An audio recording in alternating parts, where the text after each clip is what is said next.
Heart transplantations ఈ మాట చాలా తక్కువగా వింటుంటామండి. ఎందుకంటే, ఆ రోజు గ్రీన్ కారిడార్ ఏర్పాటు అవునండి. చేయటం, అవును. హడావిడి, అవును. మీడియా ఇదంతా మనకు కనిపిస్తా ఉంటది. ఎందుకని మిగతా ఆర్గాన్ ట్రాన్స్‌ప్లాంటేషన్స్‌తో పోల్చితే హార్ట్‌కి సంబంధించి చాలా తక్కువగా వింటాం ఆ మాటని.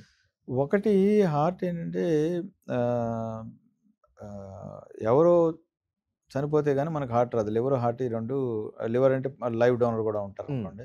కిడ్నీస్ కూడా లైవ్ డోనర్స్ ఉంటారు. బట్ హార్ట్ మాత్రం ఎవరైనా చనిపోతేనో లేదా బ్రెయిన్ డ్యామేజ్ అయితేనే జరుగుతుంది మనకది. హ్మ్. 2 దానికి స్పెసిఫిక్ టైమ్‌లో ఇంత టైమ్‌లోనే మనం అది ట్రాన్స్‌ప్లాంట్ చేయాలి. వితిన్ 1 అవరో, 2 అవర్సో, 3 అవర్సో ఇప్పుడు ఫ్లూయిడ్స్ ఓహ్, ప్రొటెక్టింగ్ ఫ్లూయిడ్స్ వచ్చినందువల్ల 2, 3 అవర్స్‌లో చేయాల్సొస్తుంది. హ్మ్. ఒకటి. 2 3 హార్ట్ అనగానే ఫస్ట్ అయ్యో! ఈ హార్ట్ తీసేస్తారని కొంత భయం ఉంది హ్మ్. ప్రజల్లో. లివర్ ఉంది. లివర్ ట్రాన్స్‌ప్లాంట్ చేసినప్పుడు తీసేసినా గాని పక్కన ఆల్రెడీ ఉంటది కాబట్టి పెద్ద ప్రాబ్లమ్ ఏం లేదు దానివల్ల. కిడ్నీకైతే డయాలిసిస్ చేసుకోవచ్చు. అవును. హార్ట్‌కి ఇప్పుడు కొత్తగా ఎల్‌వాడ్స్ అని వచ్చున్నాయి. హుహు.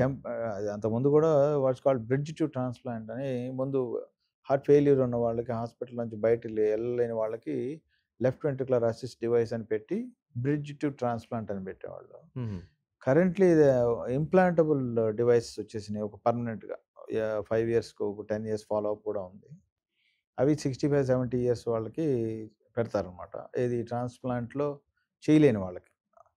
ఆహ్, వాటి వల్ల ఏంటంటే బ్లడ్ థిన్నర్స్ తీసుకోవాలి. వాటికుండే ప్రాబ్లమ్స్ వాటికుంటాయి. బట్ అవును. We now have means to extend people's life. But heart as a whole heart transplant numbers liver ట్రాన్స్‌ప్లాంట్‌కి, కిడ్నీ ట్రాన్స్‌ప్లాంట్ కంటే బాగా తక్కువుంటాయి.